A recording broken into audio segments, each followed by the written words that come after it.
Nifty IT पे भी निगाह डाल लेते हैं और निफ्टी आईटी का चार्ट हमें क्या दिखा रहा है। पिछला हफ्ता जो है वो एक रेंज बाउंड में थोड़ा सा सुस्ती वाला माहौल अभी भी इसमें बना हुआ है, लेकिन उससे पहले जिस तरह से बड़ी बड़ी गिरावटें हो रही थी, शायद इस हफ्ते में वो गिरावट उतनी नहीं हुई। क्या अब कहीं पे रुकने की कोशिश कर रहा है आईटी इंडेक्स? नहीं, देखिए इसका लिंक नैस्डैक से। हमारे आईटी इंडेक्स में कोई दम नहीं है, कोई भी दम नहीं है, सिंपल सी बात। नैस्डैक अभी भी 20,000 वाला उसका टारगेट ओपन है और धीरे-धीरे उसके तरफ बढ़ेगा नैस्डैक। और लेकिन चार्ट तो उसके दोनों का एकदम उल्टा जा रहा है ना, नैस्डैक नई ऊंचाइयां छू रहा है और हमारा आईटी इंडेक्स ऊपर से नीचे आ रहा है। आप मेरा पहला सेंटेंस समझ लीजिए, हमारे चार्ट में कोई दम नहीं है। लेकिन बात ये है कि अगर नेताजी चलते हैं तो पीछे-पीछे कुछ और लोग चल पड़ते हैं ना साथ में। तो नेताजी नैस्डैक है और हमारे बाकी हमारा वाला आईटी जो कार्यकर्ता है, तो वो भी साथ में चलेगा। ऐसा है कि मुझे लग रहा है कि निफ्टी आईटी का न्यू हाई बनेगा, बिकॉज़ नैस्डैक 20,000 जाएगा। लेकिन इसके लिए कैविएट प्लेस में डालते हैं और अभी मैं इसको टैक्टिकल बाय ही रखने वाला हूँ, इन्वेस्टमेंट ग्रेड नहीं करने वाला मैं, ऐसा हो के भी। मेरे अंदाज़े से 33,000 से ज़्यादा डाउनसाइड नहीं है निफ्टी आईटी इंडेक्स में। जी। 34,786 का क्लोज़ है। मुझे नहीं लगता कि ये 33,000 के नीचे का डाउनसाइड है निफ्टी आईटी इंडेक्स में। वहाँ पर अगर आना भी है तो कोई भी करेक्शन खत्म हो जाएगा वहाँ के आस-पास में। फिर बेस बनेगा और नया राइज़ शुरू होगा और हमारे यहाँ नया राइज़ शुरू होगा जब नैस्डैक में फिर से नया हाई वाला टच मिलेगा। अभी नैस्डैक में नया हाई का टच मिला है या नहीं मिला है? हाँ, मिला है। लेकिन नया नैस्डैक में अभी एक और टच मिलना ज़रूरी है यहाँ से ब्रेकआउट वाला, नहीं, जो ऑल टाइम हाई 20,000 तो के हो तरफ चुका है। है ना, नैस्डैक का हो ऑल टाइम चुका हाई है तो हो चुका है। जी। हो चुका है, लेकिन एक थ्रोबैक आना चाहिए।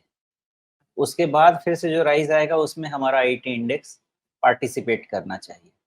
तो देखते हैं क्या होता है ये क्वार्टरली रिज़ल्ट में आईटी का, बिकॉज़ अब तो बातचीत ये चल रही है कि second half of the year में एक्सपेंडिचर्स बढ़ेंगे कंपनीज़ के, तो हमारे आईटी सर्विसेज़ कंपनी को कॉन्ट्रैक्ट्स मिलेंगे। वो बातचीत चल रही है जिसके कारण वैल्यूएशन सस्टेन हो रहा है। मैं उतना नहीं जानने वाला, बिकॉज़ मुझे वो कहानी समझ में नहीं आती। मुझे सिंपल समझ में आ रहा है, नेताजी चलेंगे तो कार्यकर्ता चलेंगे, तो उस हिसाब से हमारा आईटी चलने वाला है। जी। आप शेयर बाजार में चुनावी भाषा ला रहे हैं, अच्छी बात है। चलिए, तो कुल मिलाकर के आईटी इंडेक्स 33,000 के नीचे नहीं, जहाँ पे लगभग 200 डे मूविंग एवरेज, 200 दिनों का मूविंग एवरेज भी आ रहा है और आपका 61.8% रिट्रेसमेंट भी लगभग वहीं पे पूरा हो जाएगा और एक पिछला टॉप जो है वो भी आएगा। तो ये सब मिला-जुला करके आपको 33,000 पे भरोसा दिला रहे हैं कि भई वहाँ तक करेक्ट। जाएगा तो जाएगा, लेकिन उससे नीचे बहुत नहीं होगा। नहीं, उससे ज़्यादा चलिए, नहीं तो होना चाहिए। जी। तो क्या वो एक नया मौका होगा जहाँ पे आईटी सेक्टर में भले ही, मतलब आप जो बार-बार कहते हैं ट्रेडिंग अपॉर्चुनिटी, वो ट्रेडिंग अपॉर्चुनिटी वहाँ पे खोजी जा सकेगी? नहीं, इवन टैक्टिकल इन्वेस्टमेंट कीजिए।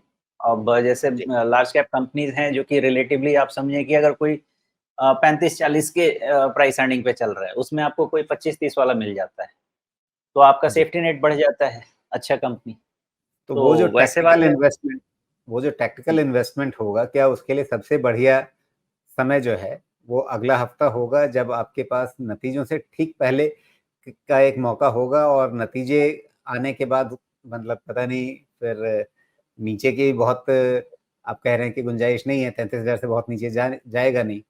तो पॉजिटिव सरप्राइज़ आने की फिर ज़्यादा उम्मीद बन सकती है कि भई नतीजों के बाद हो सकता है फिर एकदम चल पड़े कि भाई टेक्निकली भी अच्छी जगह पे है नई चाल के लिए, और अगर नतीजों से कुछ बढ़िया सुनने को मिल गया तो फिर एकदम से तुरंत आपको फ़ायदा मिल जाएगा।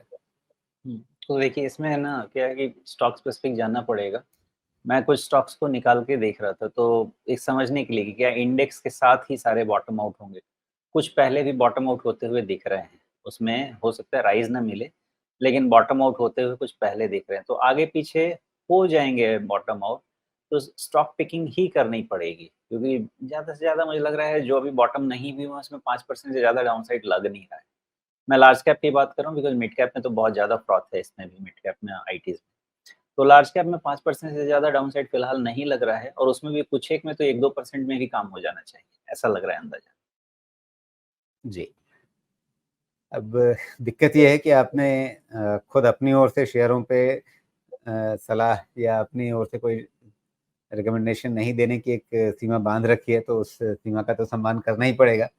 इसलिए वहाँ पे हम स्टॉक स्पेसिफिक अभी नहीं जाएँगे, लेकिन कुल मिलाकर के आपको लगता है कि एक अच्छा समय बन रहा है, जहाँ पर हम आईटी इंडेक्स पे नज़र डालें और इस सेक्टर पे टैक्टिकल इन्वेस्टमेंट का एक नज़रिया अपना करके चलें।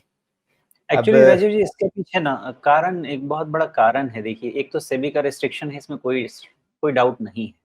वो अपने दूसरी आप में चीज़ क्या है कि 100% कारण है, तो उसमें हाँ, कोई मतलब तो इफ एंड वो बट की ज़रूरत थोड़ा है नहीं। उससे उससे डेविएट होना ठीक नहीं लगता मुझे ये, बिल्कुल नहीं, ठीक है। बिल्कुल नहीं।